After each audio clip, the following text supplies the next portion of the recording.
السلام علیکم ورحمۃ اللہ وبرکاتہ۔ ہم بات کر رہے ہیں فضائل معاویہ بن سفیان کے متعلق جو حدیث روایت کی گئی ہیں۔ اس معاملے میں آج ہم لائے ہیں قاضی عینی صاحب کو، جو صحیح بخاری پر اپنی شرح لکھتے ہیں۔ اس کا نام ہے عمدہ القاری۔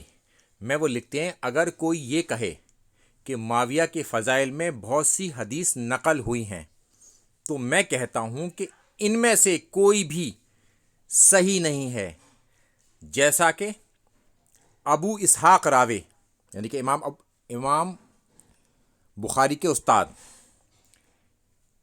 نسائی اور دوسرے علماء نے اس بات کو صراحتاً یعنی کہ صراحت کے ساتھ بیان کیا ہے، یعنی کہ کوئی بھی فضیلت امیر شام یا فضائل معاویہ میں ایک بھی حدیث صحیح نہیں ہے۔ روایت تو بہت ہوئی ہیں مگر صحیح کوئی نہیں ہے۔